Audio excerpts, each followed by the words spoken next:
Good afternoon, ladies and gentlemen. It is April 6th of 2023. Now, depending on when this video actually gets distributed, it might be the following Monday, but I hope that everyone had a great Easter. And I did want to thank everyone for their patience over the last month. It's been a few weeks since I last did a weekly market update, but my family had our second daughter over that time period. Was still working, but obviously not able to record these videos every Friday. So definitely appreciate the patience from everyone, but glad to be back in the saddle. Mom and baby, a little bit complicated in terms of the birth, but everyone's healthy right now. So we're super blessed for that. So before I drag on for too long, let's get started for the week. So the big title for this week's presentation is, of course, that gold is at a 5,000-year high. And what we really wanted to do is talk about the importance of that and what does it really mean as it relates to the world, as it relates to investing in the state of the market, and as it relates to your portfolio. So what we're going to go through this week are, how money market rates drove that recent banking crisis. Now, if you're invested in our strategies, whether it's the blue chip, whether it's the opportunity or the enhanced income, we have no banking exposure. In the blue chip, we have JP Morgan and Bank of America. But aside from that, no real banking exposure whatsoever. So we're very happy with that decision to remain 0% weighted in financials within the opportunity and obviously significantly underweight in the blue chip. Number two, what's going on with gold and what is it telling us? Three, the impact of the recent OPEC oil production cut. That's a big catalyst for our portfolio. It's our biggest overweight right now as it relates to asset allocation. Energy is our number one overweight. And then just going through some of the recent portfolio adjustments. Now, economically speaking, what we have seen, our inflation expectations are beginning to fall here, as we see here on the chart on the left. And a lot of that is also being precipitated by some of the early signs that the job market is beginning to loosen up a little bit. In other words, it's beginning to weaken. And that's what we want to see as it relates to the inflation picture that'll allow the Federal Reserve to sort of take their foot off the brake as it relates to monetary policy and interest rates.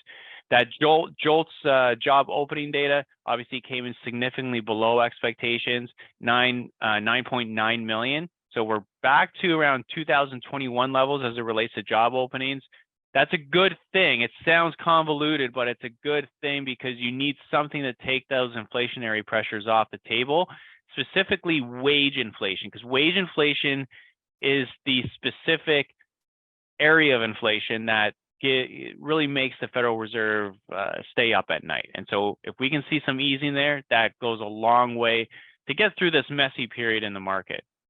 In terms of recent portfolio adjustments, we haven't really done a lot of trading. And that's not really tied to, me being away, because of my wife's, our child's birth, but it really has to do with we've really made those structural changes to the portfolio that we see in place here for the next couple of years.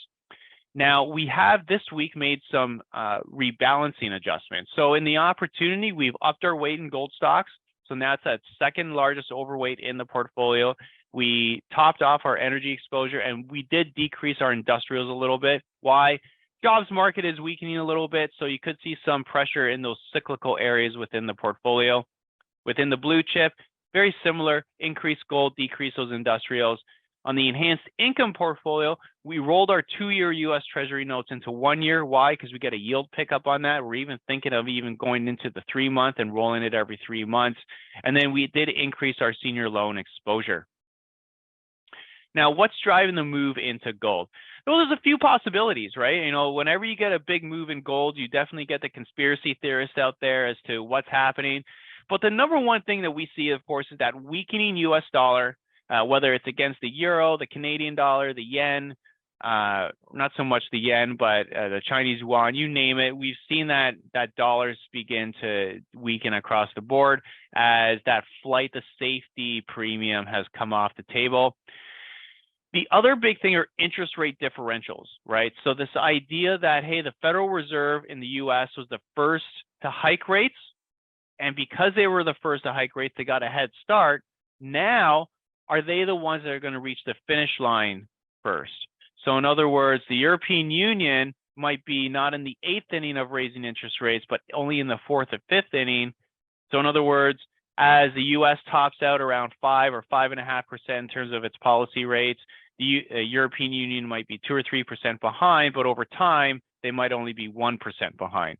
So as those differentials compress, people start buying euros and selling dollars. That's another big aspect of it, because a weakening US dollar tends to be good for gold. Remember, gold is a hedge against US dollar exposure. If you're buying gold because you think the stock market's going down, that's a bad reason to buy gold. Gold crashed in 2008, gold crashed in 2020. Gold crashes when the market crashes because it's a risk asset. And when markets crash, people want liquidity. You can't buy bread with gold. You can use US dollars, you can use euros, you can use Chinese yuan, you can use yen to buy bread. You can't buy bread with gold.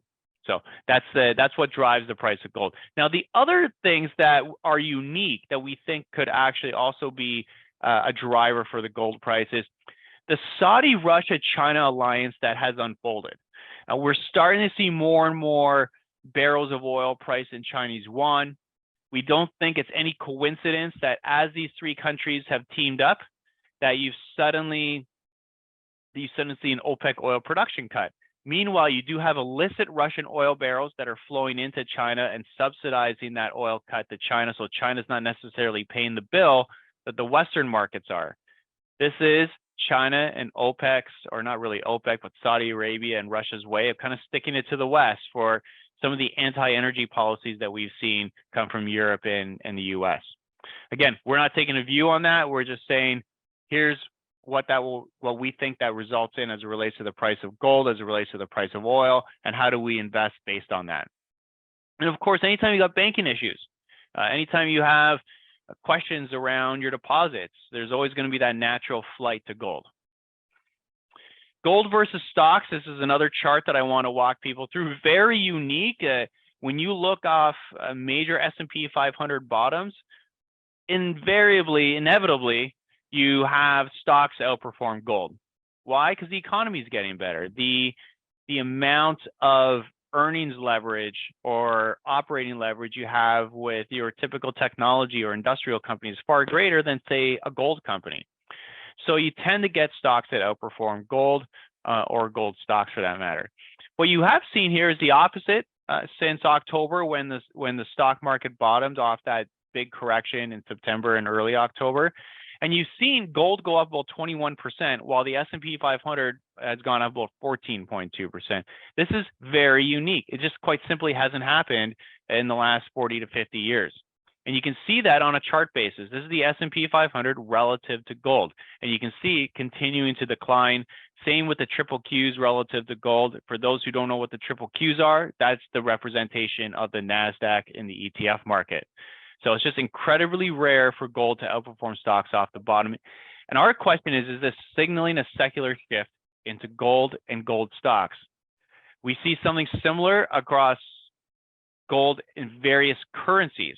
So when we're looking for durability of a rally, is it occurring across multiple areas of the market, right? So in this case, gold is not only rallying in US dollars, but it's rallying in Australian dollars, British pounds, Japanese yen, and across the board as we see fit there. So we can see there that gold is outperforming across the board, no matter really at the end of the day what currency you're talking about.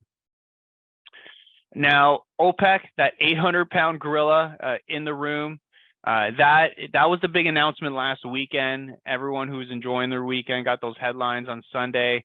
We were not expecting that, and certainly we're not sad to see that headline because we're long energy. But that was not why we bought oil. But OPEC is cutting production as demand in China is actually recovering, and it should not be lost how important OPEC and Russia are. They make up over 50% of global oil production. U.S. is sitting there right around 20%.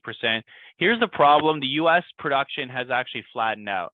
So our spare capacity is not great, and neither is OPEC's. And so you can see here, this surplus in oil drops dramatically when you look at the estimations around China demand. So China is expected to increase its consumption this year by 3 million barrels. The rest of the world, an additional 0.9. The Russia cuts to their own production. That's going to drive a deficit of an additional 500,000 barrels. And then you add in the OPEC cuts, you're talking close to, almost 5.5 million barrel deficits that we see there. U.S. production is only expected to make up about 0.6 the other way. So this is why we're so bullish on energy, because this is happening right as the market has been very short the energy market in anticipation of a recession.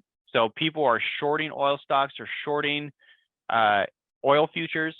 The other thing is we've seen a big drop in inventories, which is counterintuitive. You listen to the press, you'd say, hey, oil market's been softening. The inventories continue to drop. Now, amidst all of this and the turmoil that we've seen in the banking world, the other big question we get is this 2008? Our simple answer is no, we do not believe this is 2008 at all. What we've seen over the last month is a liquidity crisis, not a solvency crisis. The major banks are fine. The major banks are solvent. The major banks are heavily capitalized. You can see here, these are your high yield credit spreads going into the 2008 crisis. They started widening out way back in mid 2007, early 2007. And by the time Lehman Brothers happened, I mean, we were at prior spread peaks. This time around, we've actually seen spreads drop. So again, it's just an entirely different world out there than 2008. What really drove the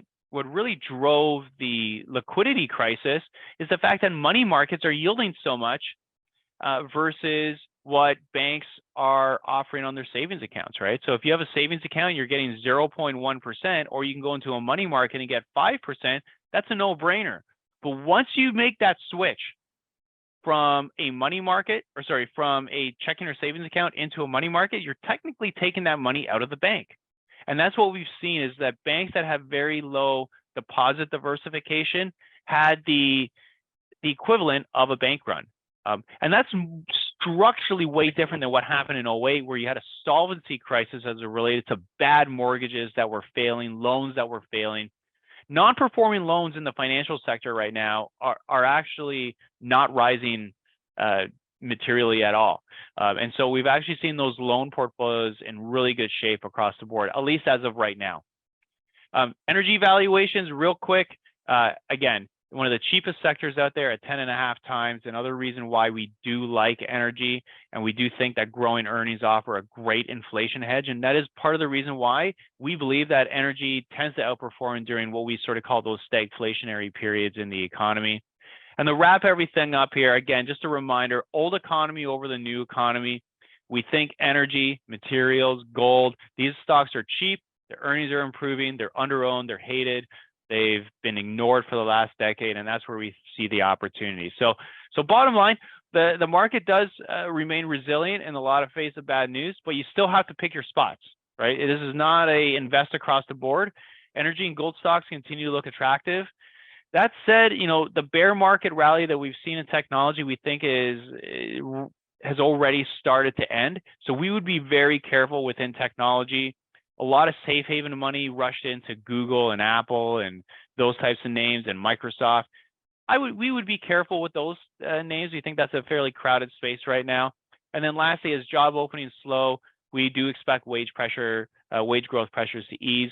That should, and I think you're already seeing that in the interest rate environment, by the way, where you've seen a historic fall in the 2-year yield, and then of course the 10-year yield as well.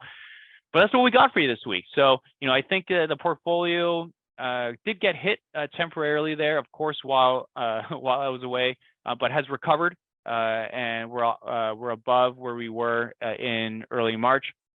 And I think a lot of that has to do with our discipline to stick with gold despite a rough February for gold, and we're starting to see those names really start to work. So that's what we got for you this week.